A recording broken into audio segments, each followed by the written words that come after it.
नमस्कार। पिछले वीडियो में हमने बात किया था शहद के बारे में कि क्या डायबिटिक पर्सन शहद का यूज कर सकते हैं।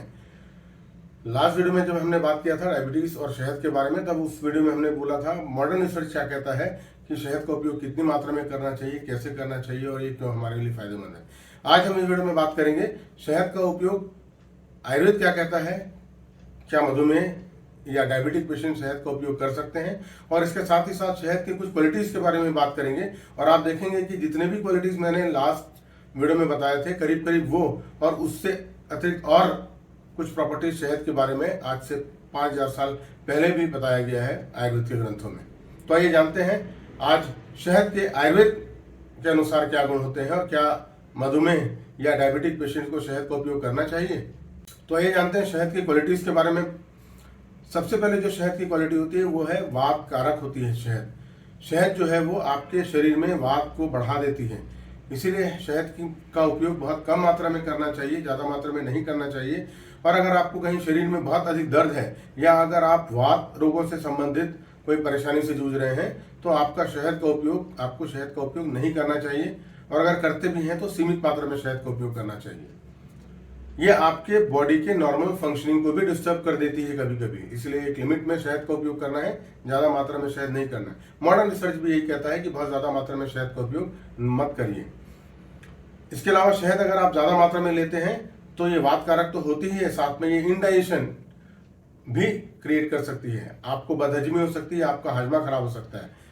शहद के कारण जब आपको बदहजमी होती है या हाजमा खराब होता है तो उसे मध्व आम के नाम से जाना जाता है, और ये पहले के समय में भी बोला गया है कि शहद हमेशा कम लीजिए, ज्यादा मात्रा में आपको इंडाइजेशन होगा, और इंडाइजेशन को हम मध्व आम के नाम से जानते हैं।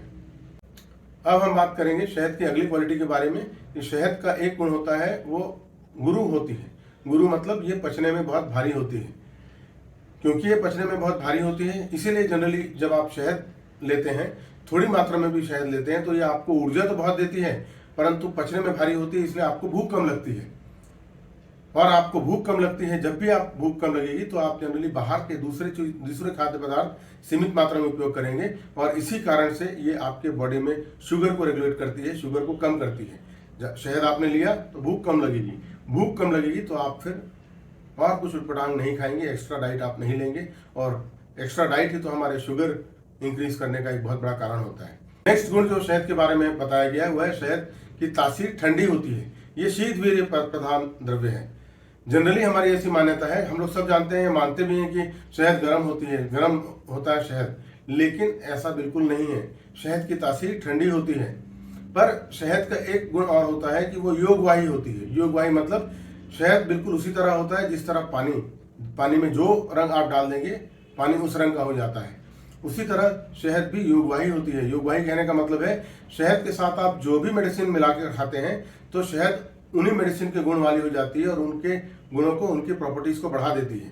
अगर शहद को आप ठंडी चीजों के साथ खाएंगे तो ठंडक बढ़ा देगी, परंतु अगर शहद को आप गर्म औषधियों के साथ या गर्म चीजों के साथ लेंगे तो शहद आपके शरीर में गर्मी बढ़ा देगी।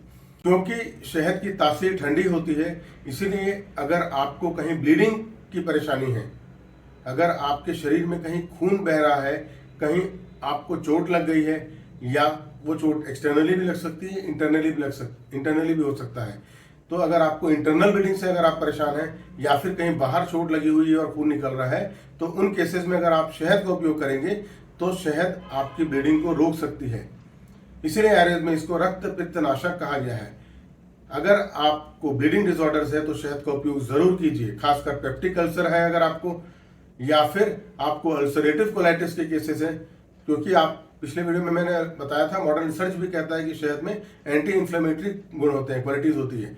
आयुर्वेद भी ये कहता है कि शहद में क्योंकि शीतवीर्य है, ठंडी है, इसलिए ये आपके शरीर में होने वाली ब्लीडिंग को, एक्सेसिव ब्लीडिंग को, एक्स्ट्रा ब्लीडिंग को रोक सकता है। फीमेल्स वो जो ज्यादा मेंसेस की प्रॉब्लम है, ज्यादा ब्लीडिंग जिनको हो रही है, वो भी अगर शहद का उपयोग करेंगे तो उनकी ब्लीडिंग नॉर्मलाइज हो सकती है। नेक्स्ट जिस क्वालिटीज की बात करते हैं वो बहुत जरूरी क्वालिटी है, वो है शहद संधान कारक होता है। संधान कारक का कहने का मतलब होता है जोड़ना। संधान का मतलब होता है जोड़ना। तो कहीं पर भी अगर आपके शरीर में कहीं टूट गया है, कहीं कटा हुआ है, कहीं फटा हुआ है, अगर जैसे कहीं चोट लगी है, आपको एब्रेशन हो गया है, या फिर अगर आपको फ्रैक्चर हो गया है, तो उन केसेस में जहां पर भी कहीं जोड़ने की बात होती है तो वहां पर शहद का उपयोग जरूर करिए, क्योंकि शहद का सबसे मेन जो क्वालिटी है वो है संधान कारक। तो हीलिंग के केसेस की बात करते हैं तो शहद जरूर उपयोग करिए। आइए, आपकी बॉडी में हीलिंग को बढ़ाता है, ये संधान कारक है बहुत अच्छा। शहद का एक गुण है छेदन। छेदन का मतलब होता है परफोरेशन करना या फिर ड्रिल करना, कहीं किसी चीज को छेद करके निकाल देना या अंदर तक चले जाना। तो शहद सामान्यतः खाने की चीज है, अब ये क्या छेद करेगा, ये इसका क्या गुण हो गया छेदन, आप ऐसा सोच सकते हैं। लेकिन शहद बहुत इंपॉर्टेंट जो इसकी प्रॉपर्टी है वो है छेदन। और वो क्या है, किस चीज का छेदन करता है? शहद छेदन करता है आपके शरीर में रहने वाले एक्सेस कफ का, म्यूकस का, और साथ ही साथ में एक्सेस फैट का, या इसे हम मेद के नाम से जानते हैं। तो अगर आप, इसीलिए हम लोग जब सर्दी में कोई परेशान होता है व्यक्ति तो उसको शहद देते हैं खाने के लिए। तासीर उसकी ठंडी है लेकिन उसका एक गुण है छेदन, परफोरेशन। तो ये आपके बॉडी में होने वाले एक्सेस कफ को निकालता है, एज एक्सपेक्टोरेंट निकाल देता है, परफोरेट करके निकालता है। और इसके अलावा अगर आप बहुत ज्यादा फैटी पर्सन है, बहुत मोटापे से परेशान है, आपका वजन बहुत ज्यादा है, तो आपके बॉडी में अगर एक्सेस फैट है तो शहद की जो ये क्वालिटी है इसके कारण आपके बॉडी पे एक्सेस फैट में शहद छेदन कर्म करता है और आपके बॉडी से फैट को कम करता है, काट देता है। इसीलिए हेल्दी मोटे पर्सन जो है, ओबीस पर्सन जो है, अगर शहद का उपयोग करेंगे तो उनकी बॉडी का वेट कम होगा। डायबिटिक केसेस में भी ये कई बार ऐसा होता है कि कुछ तो दुबले पतले लोग डायबिटिक होते हैं, कुछ लोग फैटी लोग होते हैं। डॉक्टर्स उनको डाइट और लाइफस्टाइल मॉडिफिकेशन के लिए कहते हैं। तो उसी डाइट और उसी लाइफस्टाइल मॉडिफिकेशन में हम शहद का उपयोग कर सकते हैं, क्योंकि ये आपके वेट को रिड्यूस करता है। जैसे ही आप पहली बार गए आप डॉक्टर के यहाँ और आप डायबिटिक अगर आप डायग्नोज हो गए तो डॉक्टर सबसे पहले बोलेगा अगर आप मोटे हैं तो वजन कम करिए, लेकिन शहद बंद करने को कह देते हैं।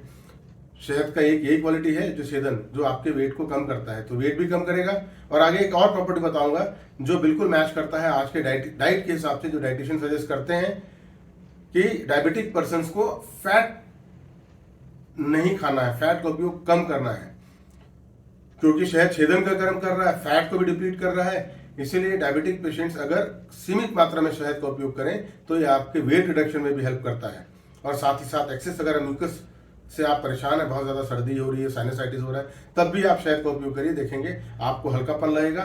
एक एनर्जी बूस्टर की तरह ये बहुत ज्यादा ऊर्जा भी आपको देगा और आप फिट, फाइन एंड हेल्दी रहेंगे। हाँ, शहद का एक क्वालिटी ये भी है कि आपको शहद को कभी गर्म नहीं करना है, क्योंकि जैसे ही आप शहद को गर्म करते हैं तो वो आयुर्वेद में एज अ पॉइजन माना गया है। ये विषकारक हो जाती है, इसके कुछ पॉइजनस इफेक्ट हो जाते हैं।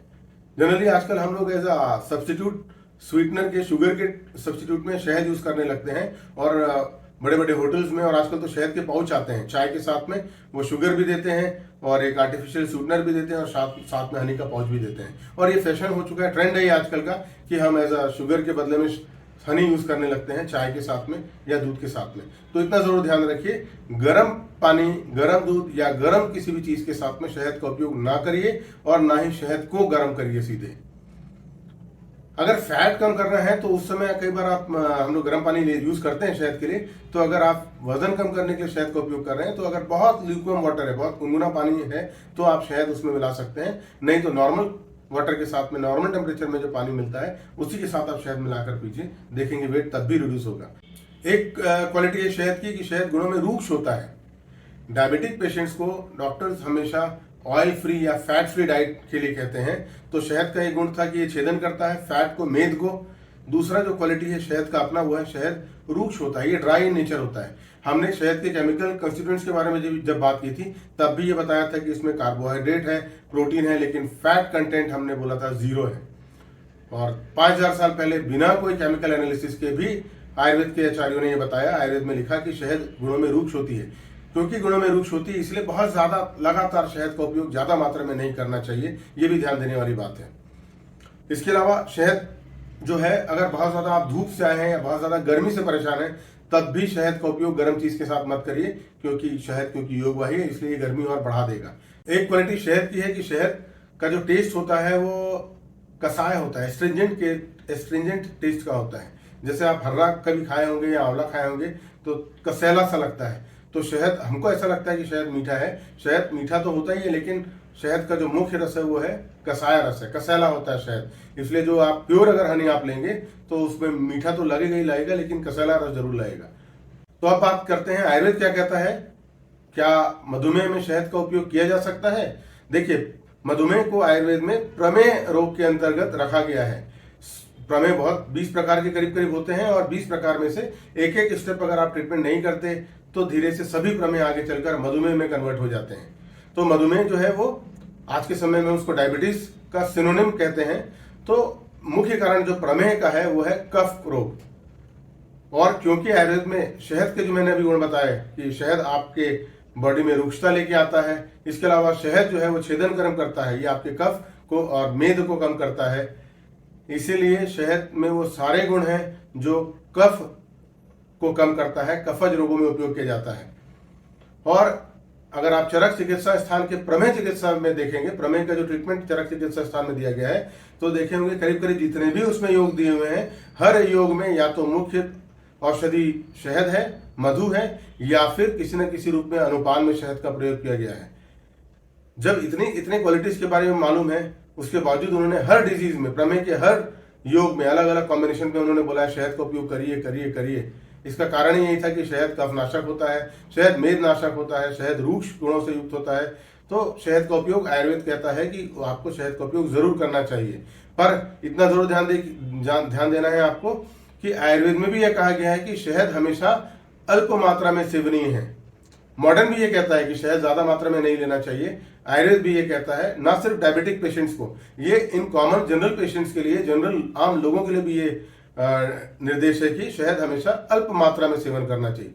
ज्यादा मात्रा में शहद का उपयोग मत करिए, शहद हमेशा कम मात्रा में करिए। आप देखेंगे प्रमेह तो ठीक होगा ही, प्रमेह तो आप कंट्रोल कर ही पाएंगे, डायबिटीज शुगर लेवल आपका कंट्रोल होगा ही होगा। साथ ही साथ जितनी क्वालिटीज मैंने आपको बताई कि अगर ये आपका एंटी इंफ्लेमेटरी होता है, एंटी कैंसरस है, या आपका एनर्जी बूस्टर है, ये सब आप फील करेंगे, शहद का उपयोग जरूर करिए। हाँ, इतना है कि गर्म करके शहद का उपयोग या गर्म पानी का उपयोग नहीं करिए, ये मैं पहले भी मना कर चुका हूं। फाइनली लास्ट में भी ये जरूर बोलूंगा, शहद को गर्म चीजों के साथ उपयोग मत करिए। आज के समय में अपने आप को स्वस्थ और सुरक्षित रखना ही मूल मंत्र है, इसलिए अपने आप को स्वस्थ रखिए, सुरक्षित रखिए, और साथ ही साथ में मेरे इस चैनल को सब्सक्राइब करिए, लाइक करिए, और अपने दोस्त यार जान पहचान के लोगों को शेयर करिए, ताकि आपके साथ साथ वो लोग भी आयुर्वेद के बारे में जान सकें और अधिक से अधिक आयुर्वेद में दिए गए दिशा निर्देशों का पालन कर सकें। अपने आप को स्वस्थ रखें, सुरक्षित रखें। धन्यवाद।